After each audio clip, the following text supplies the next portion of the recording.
Uttara milestone school and কলেজে মর্মান্তিক দুর্ঘটনায় হতাহতের সংখ্যা গোপন করা হচ্ছে এমন অভিযোগ উঠে বিভিন্ন মহলে। ক্ষোভে ফুঁসে উঠেছেন উত্তরার দিয়াবাড়ির মাইলস্টোন স্কুলের শিক্ষক শিক্ষার্থী আর অভিভাবকরা। তাদের অভিযোগ মৃতের সংখ্যা গোপন করা হচ্ছে। উদ্ধার করার সময় ভাই সেনাবাহিনী হাত তুলছে, আমাদের গায়ে হাত তুলছে, প্রিন্সিপালের গায়ে হাত তুলছে। ভাই আমরা কি সত্য ঘটনা বলবো না? আমরা যা দেখছি আমরা তা বলবো না নাকি বানাই বলবো? ভাই কোনটা বলবো? কষ্ট কেন বিক্ষোভের রূপ নিল? বিক্ষোভের রূপ নিল একটা কারণে, যে কালকে থেকে আমরা লক্ষ্য করলাম সরকারের মধ্যে একটা ধামাচাপা দেওয়ার চেষ্টা। নিহত কতজন হয়েছেন তার সঠিক কোনো তালিকা সরকার দিচ্ছে। আমার শিক্ষকের গায়ে আপনি হাত তুলতে পারেন, আপনি আমার স্টুডেন্টদের গায়ে হাত তুলতে পারেন, আপনি একজন প্রিন্সিপালের গায়ে হাত তুলতে পারেন, আপনি যত যাই হোক। মাইলস্টোনের বিমান দুর্ঘটনার ঘটনাটি দুর্ঘটনা নাকি ষড়যন্ত্র? দুর্ঘটনার পরবর্তীতে লাশের সংখ্যা গোপন করা নিয়ে রাজনৈতিক মহলে চলছে তুমুল আলোচনা। শিক্ষার্থীদের সঠিক লাশের সংখ্যা প্রকাশ না করায় উপদেষ্টাদের পদত্যাগ দাবিতে সচিবালয় ঘেরাও করেছে শিক্ষার্থীরা। বিস্তারিত থাকছে পুরো ভিডিওতে। সরকার এবং উদ্ধার কাজে জড়িত সেনাবাহিনী কেন লাশের সংখ্যা লুকাতে চাইছে? গতকাল দুর্ঘটনার দিন সারা দিন শেষে যে 20 জনের মতো মানুষকে নিহত বলে ঘোষণা দিল, তারা নিজেরাই উদ্ধার কাজের সময় 25-30 জনের লাশ উদ্ধার করেছে। আপনার কাছে পাওয়ার আছে, আপনি ভালো কাজে লাগান। আপনি ঢাকা শহরের প্রতিটা হাসপাতালকে বলছেন অ্যাম্বুলেন্স যেন এখানে পাঠায় দেয়। সেটা যদি হয়তো টেম্পুতে করে, অটোতে করে, লেগুনায় করে বাচ্চাদের লাশগুলো নিয়ে যাইতে হয়তো হাসপাতালে, যদি পর্যাপ্ত অ্যাম্বুলেন্স থাকতো। আপনি জানেন আপনার কাছে পাওয়ার আছে যে 32 জন, 30 জন, 50 জন মানুষ নিয়ে আপনি পরিদর্শন করতে আসছেন। এগুলোকে যদি আপনি ক্রাউড কন্ট্রোলের কাজে লাগাইতেন, এই যে ক্রাউড কন্ট্রোলের জন্য অ্যাম্বুলেন্সগুলো পৌঁছাইতে পারি নাই, এই জিনিসকে হয়তো। আর এটা তো কমার্শিয়াল পাইলট ছিল না, তো কমার্শিয়াল বিমান ছিল না, তো সরকারি বিমান ছিল। আপনি 22 ইউনিটের প্রতিটা চিকিৎসাকে ফ্রি করছেন, বাচ্চাগুলোর লাশ বের করতে পারতেছে না, হিসাব ক্লিয়ার করতে পারতেছে না। দুর্ঘটনার পরবর্তীতে সঠিক লাশ সংখ্যা প্রকাশ না করায় শিক্ষার্থী এবং সেনাবাহিনীর মধ্যে হাতাহাতি সৃষ্টি হয়েছে। উপদেষ্টা এবং প্রশাসনের লোক কেনই শিক্ষার্থীদের লাশ সংখ্যা গোপন করতে চাচ্ছে, এই বিষয় নিয়ে মন্তব্য করেছেন এবার ব্যারিস্টার রুমি ফারহানা। কষ্ট কেন বিক্ষোভের রূপ নিল? বিক্ষোভের রূপ নিল একটা কারণে, যে কালকে থেকে আমরা লক্ষ্য করলাম সরকারের মধ্যে একটা ধামাচাপা দেওয়ার চেষ্টা।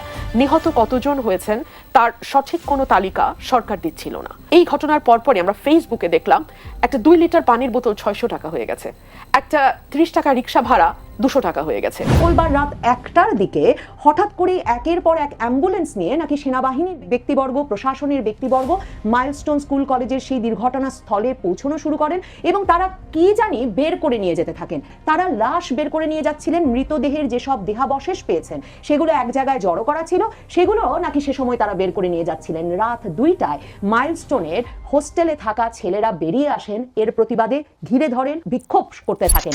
21শে জুলাই ঘটনার পর থেকে নিহতের সংখ্যা নিয়ে সংবাদ মাধ্যমে চলছে অপপ্রচার। মৃতর সংখ্যা 19-20 কিভাবে হতে পারে যখন প্লেনটি সরাসরি কয়েকটি ক্লাসে আঘাত আনে? উদ্ধার করার সময় ভাই সেনাবাহিনী হাত তুলছে, আমাদের গায়ে হাত তুলছে, প্রিন্সিপালের গায়ে হাত তুলছে। ভাই আমরা কি সত্য ঘটনা বলবো না? আমরা যা দেখছি আমরা তা বলবো না নাকি বানাই বলবো? ভাই কোনটা বলবো? আমরা তো ডিরেক্ট সত্যটাই বলবো। আমাদের দাবি ভাই একটাই, যতগুলা লাশ ভাই নিহত হয়েছে তার প্রত্যেকটা জবাব চাই, প্রত্যেকটা হিসাব চাই। ভাই 27 জন তো ভাই মারা যায় না, এটা তো কোনোভাবে মানা যায় না। দেশে এত বড় দুর্ঘটনা হওয়ার পরও ধামাচাপা দিতে গিয়ে শিক্ষার্থীদের লাশ গোপন বিষয় নিয়ে কি বলছে রাজনৈতিক বিশ্লেষকরা? মাইলস্টোন কলেজ স্কুলের শিক্ষার্থীদের এই যে স্বজনদের হতাহতের ঘটনা নিয়ে লুকোছাপার অভিযোগ সেনাবাহিনীর বিরুদ্ধে, সরকারের বিরুদ্ধে, সেই অভিযোগ তারা প্রথম ওঠে আসলে এ কারণে যে উদ্ধার কাজে যখন তারা সহায়তা করছিলেন তখন মাইলস্টোনের শিক্ষকদেরকে সেনাবাহিনী পিটিয়েছে এবং শিক্ষার্থীরা এই ঘটনাকে সরাসরি এই যে সেনাবাহিনীর তৎপরতা, ধামাচাপা দেওয়ার চেষ্টা, তারা লাশ যত নিয়ে যাচ্ছে সেসব লাশ লুকিয়ে ফেলার চেষ্টা হিসেবে তারা দেখছে। সরকার এবং উদ্ধার কাজে জড়িত সেনাবাহিনী কেন লাশের সংখ্যা লুকাতে চাইছে?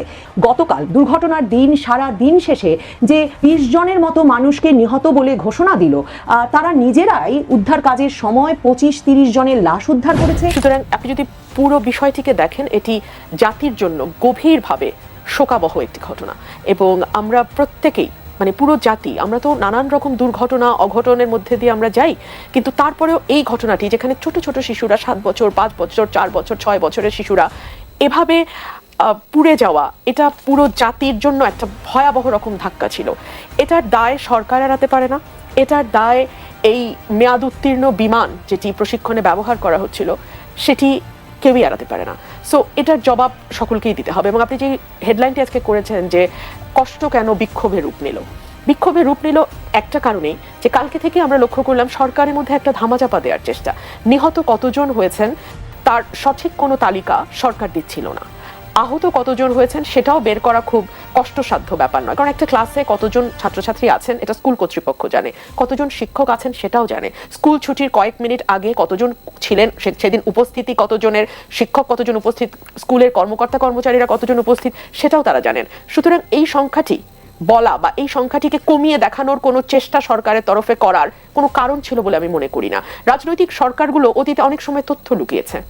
আমরা অতীতে সরকারকে দেখেছি তথ্য লুকিয়ে ভুল তথ্য মানুষকে দিতে। তার কারণ ছিল তাদের একটা রাজনৈতিক সরকার ছিল, তাদের একটা পলিটিক্যাল অ্যাম্বিশন ছিল, সেগুলো কারণ হতে পারে। কিন্তু এই সরকারটি তো কোনো অ্যাম্বিশন থাকার কথা না, এই সরকারটি তো হবে ট্রান্সপারেন্ট এবং অ্যাকাউন্টেবল। কিন্তু আমরা না দেখছি সরকারের মধ্যে ট্রান্সপারেন্সি, না পাচ্ছি অ্যাকাউন্টেবিলিটি। একই সঙ্গে রাত 3টার সময় ঘোষণা হলো এইচএসসি পরীক্ষা স্থগিত করা হচ্ছে।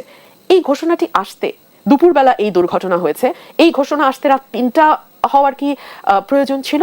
কারণ আপনারা জানেন যে ওই স্কুলের শিক্ষার্থীরাও এইচএসসি পরীক্ষা দিচ্ছে, আবার ওই স্কুলেও বিভিন্ন কলেজের শিক্ষার্থীদের সিট পড়েছে।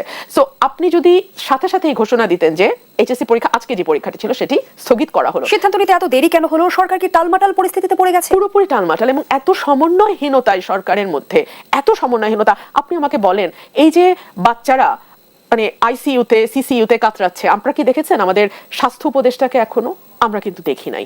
আমরা শিক্ষা উপদেষ্টাকে দেখেছি সেখানে যেতে, আমরা প্রেস সচিব, তিনি সব জায়গায় সবসময় উপস্থিত থাকেন এবং অত্যন্ত বেশি কথা বলেন, সেই ভদ্রলোককে উপস্থিত দেখলাম। কিন্তু আমি জানি না স্বাস্থ্য উপদেষ্টাকে কি আপনি দেখেছেন? আমার চোখে পড়েনি স্বাস্থ্য উপদেষ্টাকে, এবং ওনাকে এই গত 9 মাসে খুব বেশি কেউ দেখেছে বলেও মনে হয় না। সবার আগে তো স্বাস্থ্য উপদেষ্টারই আসলে হাসপাতালে উপস্থিত হবার কথা ছিল। অ্যাবসলিউটলি উল্টো আমরা দেখেছি হাসপাতালগুলোতে উপদেষ্টারা গেছেন, সরকারি বড় বড় কর্মকর্তারা গেছেন, রাজনৈতিক দলের নেতারা গেছেন, নেতাদের সঙ্গে কর্মীরা গেছেন।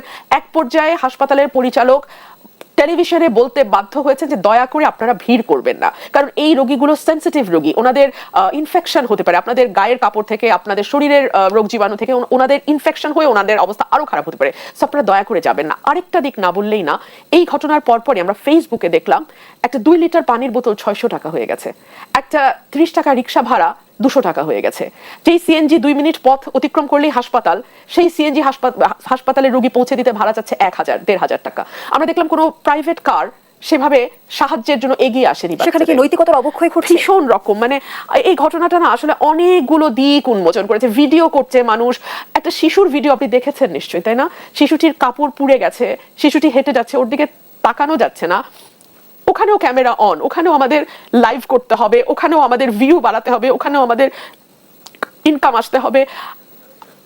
এটা আসলে চতুর্মুখী হতাশা, আমার কাছে চতুর্মুখী হতাশা মনে হচ্ছে। মনুষ্যত্বের মৃত্যু